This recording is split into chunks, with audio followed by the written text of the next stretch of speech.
अब स्वामी जी आपने चूंकि हमलों की बात करी दी है और आपने मुझे याद है ये कहा था कि हमारा अपने अंदर शरीर के अंदर एक वायु रक्षा कवच भी है स्वामी जी, और वो रक्षा कवच तैयार करता है हमारा लंग्स, फेफड़ों के। लेकिन बहुत सारे दुश्मन हैं, कभी मौसम होगा प्रतिकूल तो कभी तंबाकू, कभी पोल्यूशन, अलग अलग तरह की एलर्जीज, कभी किसी को पोलन से एलर्जी हो जाती है।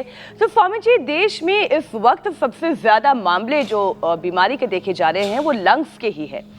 फेफड़ों को जानलेवा बीमारी से बचाने के लिए हम क्या कर सकते हैं, चाहे वो खान पान हो या फिर योगाभ्यास हो? आपने एकदम ठीक कहा। देखो मीनाक्षी भाई, ये हमारा सेल्फ एयर डिफेंस सिस्टम है, integrated air defence system. Air माने वायु, जैसे बाहर की हमारी वायु सेना है, ऐसे हमारे ये भीतर की एयर फोर्स है। एयर को फोर्सफुली लो, फोर्सफुली छोड़ो। जो इतनी जोर से नहीं कर सकते, धीरे धीरे ले। और देखो इसका दायरा है 2400 किलोमीटर लंबा हमारा रेस्पिरेटरी ट्रैक्ट, 1 लाख किलोमीटर हमारा सर्कुलेटरी ट्रैक्ट और 37 ट्रिलियन सेल्स। ओहो, उन सेल्स के genes chromosomes, RNA, DNA, protein, phosphorylation, जिसकी राइट डायरेक्शन में एक्सप्रेशन ना होने से कैंसर होता है, वहां तक ये असर करता है।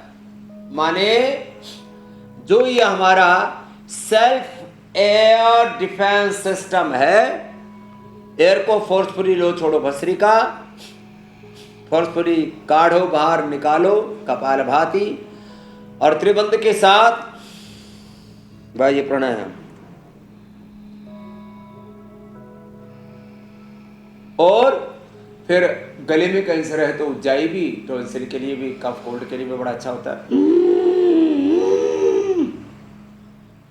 होल्ड करके 20-30 सेकंड से लेकर के 1 मिनट तक ऐसे रोकना, फिर सूर्य भी दाएं से लेना, अंदर होल्ड करना, बाएं से छोड़ना, और ये अनुलोम विलोम।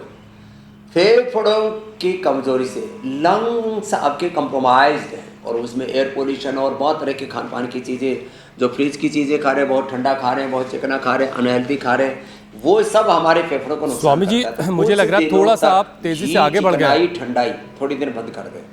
मैं थोड़ा सा आपको रोक रहा हूं। ये तेजी से सांस लेना और उसे छोड़ना, ये तो जिनके पास लंग्स थोड़े मजबूत हैं, थोड़े बहुत अच्छे हेल्दी हैं, जो ठीक ठाक तरीके से काम कर रहे हैं, लेकिन बहुत सारे लोग तो ऐसे हैं जिनके लंग्स में बहुत कम ताकत बची है, 20% एक्टिव रह गया है, 15% एक्टिव रह गया है। उन्हें तो सबसे पहले अपने लंग्स को एक्टिव करने की जरूरत होगी। उसके लिए क्या किया जाए? हाँ, उसके लिए देखो, यहाँ से दबाएं, दोनों उंगलियों की, बीच की 2 उंगलियों के नीचे, यहाँ से दबाएं, यहाँ से दबाएं। कोई योगाभ्यास भी है क्या स्वामी जी, तो 2 मिनट पॉइंट्स के अलावा?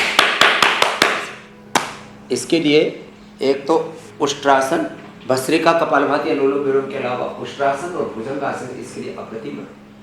सांसारिक ब्रोंकोम ये औषधि के तौर पर है, और खजूर, मुनक्का, अंजीर, चना, ये पपीता, उबला हुआ सेब, ये उनके आहार के तौर पर है।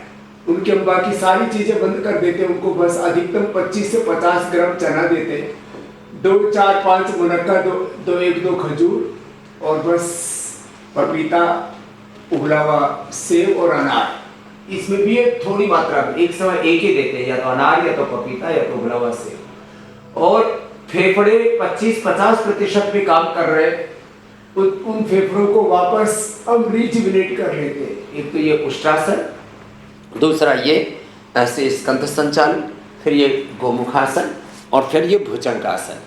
ये आसन है ना, ये जिनका लंग कॉम्प्रोमाइज हो जाता है, फेफड़े कमज़ोर हो जाते हैं, जिनके 10-20% फेफड़े काम कर रहे थे, उनको भी हमने 100% पर लाया है। और जो ऑक्सीजन के सिलेंडर लेकर के घूमते रहते थे, उनको हमने वापस ठीक किया। 10-20% जिनके लीवर बच गए थे, 80-90% डैमेज हो गए थे, उनको लिवोग्रिड और खान पान से ठीक किया। ऐसे ही रीनोग्रिड से, किडनी को, और एक डाइट से।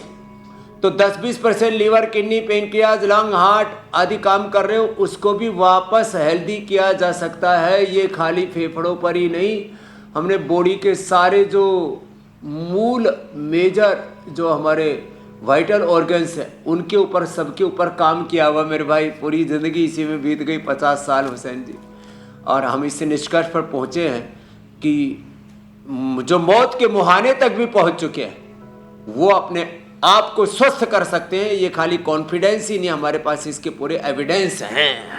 और स्वामी जी, आपका ये जो लंबा चौड़ा सा अनुभव है ना, इसी के ज़रिए तो हम लोगों के घरों तक वो फ़ायदा पहुंचा रहे हैं, लोगों को बीमारियों से बचाने की कोशिश कर रहे हैं।